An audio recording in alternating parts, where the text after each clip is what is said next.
Hey, it's Sabrina and welcome back. Now, in today's video, we're going to look at the 8 things you must do before launching your own property business. Now, these things have surely helped me and they will be sure to help you too. Let's get straight to it. Now, the first thing is educate yourself. Get familiar with property, what it means, what it looks like to invest, what kind of finances you need, and to really understand the terminology too. You have the option to do paid or free education. There's lots of information online, but really get to understand what strategies are out there and how, if you are to invest, what strategies will work for you. Now, I've done a video on the 5 most popular strategies, which you'll see here, and also I've done a video on how to get started, which you'll see here, and both of those videos will work for you and give you a much better background on what you should be looking for when getting started in property, or even looking at what your options are. Number 2 is to create a business plan. Now, with a business plan, this will allow you to dissect what it means to be in property as an investor. Whether you're running a business or whether you're starting up yourself as an individual, these are the key and the core things that you would want to take into consideration before starting your business. So a business plan will enable you to look at all of those areas, all of those most important areas that you may not actually consider if you were to just go and straight invest in your, invest right away. Now, things on the business plan would include, what the analysis of the market is. So you'd want to take a good look at what's happening in property right now, where the market is, has it recovered from the previous crash in 2008, where are we at now? Because every location will be different. So in that, you would need to also look at what location you're going to choose, what type of property you're going to go for. I mean, you have buy-to-lets, you have HMOs, which are houses of multiple occupancy. You also have rent-to-rent and various other investment strategies that you consider. You may not want to purchase at all and probably even be a property sourcer. There's so many different options. So what you want to do in starting your business is really look at what options there are out there for you and how does it look in today's market. Let me give an example. If you're a property sourcer, right? And currently we're going through the coronavirus outbreak where there's a pandemic and everyone has to stay at home. Everyone has to stay at home.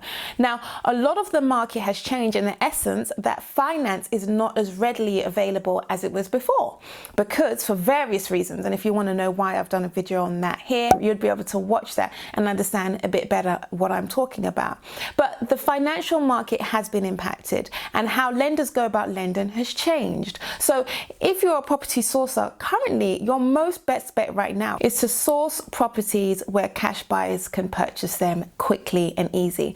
So you'd want to have a good database of investors who are cash, who have a lot of cash, not who are cash, who have a lot of cash and who are able to move quickly, because currently getting lending is quite a challenge and it would prove quite difficult in today's market. A business plan will also help you look at what opportunities there are, what current threats there are, and we're definitely going through some right now, and your strengths and your weaknesses. So what are you good at? Because this looks at you in detail, because when you're running a business, you also want to be working to your strengths. You don't just want to be coming in, getting started, which at the beginning of any business, you probably will be doing that. But if there's a way where you can alleviate some of that responsibility, then this business plan will allow you to take a good overall look at that, so you can see how you can set yourself up to win, basically. And you've got the pestle analysis. For those who've done business degrees, you'll know what that is. For those of you who haven't, you'll be looking at your political impacts, your environmental, social, technological, economical and legal impacts that could happen on your business. And you look at them overall, and then you also look at how will they impact your business, because every industry is different. As you know, with property, every year the laws are changing, there's new regulations, and these are things you have to keep up with. But also you want to get a foresight, you want to be able to look into the future as much as you can and just create scenarios or look at what could potentially happen, so you can look at setting up your business in the right way from the beginning and not wait until it's too late. The business plan will also be able to help you look at what day-to-day functions will you have, what day-to-day works will you have, and how will you go about doing that. There'll be some things you do on a day-to-day basis, there'll be some things you do on a month-by-month basis, and there'll be some things you do annually. So allow you to have a look at all of those things and be able to put those things into place now. So for example, you know, daily, you'd be looking at properties, you'll be viewing houses, you'll be calling agents, speaking to investors. It depends on how you're setting up your business, but if you're in property, those generally will be the things you're doing, that you will be looking at property and you will be speaking to investors if you're looking to attain finance. And if not, you'll be looking at lenders. If you're looking at lenders, then you'll be looking at how you can set yourself up to make sure that you can obtain a loan when it's the right time to do so. On a month-by-month basis, you might be looking at things like your KPIs, your key performance indicators. How do you plan to set up targets for yourself and ensure that you're hitting them? I've got a very good detailed one, and I don't always hit my targets, and a lot of times I do. It does change month by month depending on what's happening, but it allows you to create a measure, a guide for yourself so you can see your performance. Then you have annual reviews such as your accounts. Now, if you're transacting a lot, you'd be looking at that daily, weekly or monthly. But if you have an annual account review with your accountant, some people just wait to the end of the year. I would never advise that, but you know, some people wait to the end of the year and they do their annual account review, looking at all their bookkeepings and everything at the end of the year. Don't do that. But there will be annual things that you do. So, you know, such as like setting yourself up on the ICOs, which is the database accounts. I'll look at those. We'll look at those shortly, but there will be things that you do annually, such as your memberships. Doing your business plan will also help you look at what costs you'll incur getting your business started. So you will have costs such as your memberships accounts and setting up bookkeeping. If you plan to use a bookkeeping account such as QuickBook or something of the likes, there will be a monthly cost for that. So looking at your business plan will enable you to see what costs you have involved in setting up your business. Number 3 is find yourself a good accountant. Now, why are we all in property? For the money, right? But you want to make sure your money is right. You want to make sure your incomings and your outgoings are all being done properly and you're not missing things, because it could lead to trouble later on. So find yourself a good accountant. Now, I advise that you'd find yourself ideally a property accountant, someone who's familiar with the tax laws around property, because there are quite a few and there's a lot to keep up with and they are ever changing. If you get yourself an accountant who's general, then it's unlikely he's going to be looking at your industry in a specific way that you would need to ensure that you're getting all the tax benefits that you can get, or even the tax allowances that you can get. So you want to ensure that you find yourself a good property accountant who will enable you to do that. As well as that, you'd also want the option that if you're going to look at things like gifting a property or creating safe havens for your property, you want to work with someone who knows what they're talking about. So definitely finding a professional advisor is great for that. You want your accountant to understand Section 24s, joint ventures, setting up SPVs, which is special purpose vehicles. It's a company that you set up for the short term to transact a property in, and then you would close it down. So yeah, did I say it's a company? It's a company that you set up to transact a property in and then you close it down. Your accountant can do these things, but if he's not familiar with the property terminology nor the property in general, then those are the things that you might miss. So having a property accountant will be very useful for that matter. The next thing you want to do is find yourself a conveyancer. And this is a solicitor who would deal with the transaction of the title from the previous owner to the current owner. And there's a 2-step process to that where you exchange and then you complete. But inside of that, there's a lot of little details that you have to look out for, such as reading the contracts and doing that within a timely manner, because I've met people, fortunately I have not gone through this myself, but I've met people where it's taken almost 6 months to purchase a property just because their conveyancing has been slow. So go with someone who doesn't just do things like via post, but they're happy to get online, get on the email and send documentation that way. I mean, we're in 2020, so I mean, any accountant that's not doing that, I wouldn't even dream, I wouldn't even think about using them. But finding yourself a good conveyancer where the purchasing of your property is made easy. He stays in touch all the time, keeps me updated and allows me to understand where we are at any given time. As well as that, you want someone who will be able to educate you and inform you of things at the same time. So if you're new to property, which you are, because this video is about how to set up your 8 things you must do before you launch your property business, you may not be familiar with some of the jargon. that comes in a property purchasing contract. So you're going to read that thing through with a fine-tooth comb and really look at everything. And some of that is going to scare you, because some of it seems like no one takes responsibility for anything and all the risk falls on you.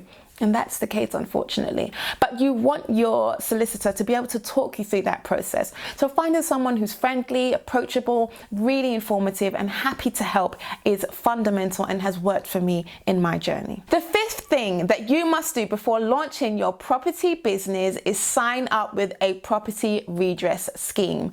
Now, this is important, and everyone who's operating business has to do this, whether you're a landlord, a letting agent, an estate agent, a sourcer. Everyone should be signed up to a redress scheme. Now, there's two main redress schemes that you can use, which is the property ombudsman or the property redress scheme, and they range between £100 up to £348, if I'm precise, and they will be able to assist you when you log on online and find them. Now, the scheme is there to help clients or property service users escalate a complaint that they may have against a member of the redress scheme. So if someone has a complaint against you, they can get on the TPO, the property ombudsman, and say, hey, look, I'm having a problem here, y'all need to help me out. So this is what they're for, and it's an official governing body that everyone signs up to. So there's a head teacher for everybody who's operating in this. That if they're operating in property, these are the rules you've got to follow, and if you don't, someone can complain, and this is who they would complain to. The sixth thing you must do is sign up with the ICO, and they are a data protection and handling website where every business, and I mean every business or anyone who's handling data, anyone else's data for that matter, would need to sign up with these people and have an account with them, and they just manage all the data protection handlings errors. So if anyone's mishandling data, you would go through these guys. So everyone has to have one of those, and as a business, if you're setting yourself up as a business, you would need one too. The seventh thing you must do is get professional indemnity insurance, and this is insurance to cover your back if you make any mistakes. Anything, they would cover your back up to, I believe, the amount of 2 million, depends on what you take out, and depends on your details, what you enter, and also depends on the business, but you need definitely to have professional indemnity insurance. The cost of this would differ for anyone depending on whether you're a letting agent or estate agent, but they usually are around between £200 and £450. The eighth thing you must do is get a client money protection account, and this is a reimbursement scheme designed to protect clients or tenants who are exchanging money with landlords or businesses. Every business who's exchanging money of any sort where you're holding money for clients which would need to be paid back would need one of these type of schemes. So if you're a landlord, yes, you need one of those. I know, right? A bit bitter to taste, because I tell you one thing, now that you're a landlord, you need everything, and all these costs are just nibbling into the budget, but there's nothing we can do about it. So that's another thing. Now, there's a bonus 9 that you must do, and this is something that just came to me because I didn't write this one down, but it did occur to me that if you're in Wales, or if you're anywhere for that matter in the UK, generally every local council will have their own scheme that you would need to sign up to. So being in Wales, we have a Rent Smart Wales account which you would need to sign up to and register your business or your properties onto them, and they safeguard the whole of properties in general. They're like the middle ground between tenants and landlords, or landlords and businesses, and they provide a structure of how people should maintain their properties to ensure the safeguarding of people who will be renting. No matter where you are, usually your local council will have the similar thing where you'd need to sign up your properties to the local council and be registered with them, and this is a measure to ensure that tenants are living in safe and healthy accommodation. Is there such thing as healthy accommodation? Well, I don't know, but I'm making that up and it sounds good. So I hope you've enjoyed these 8 steps to launching your own business.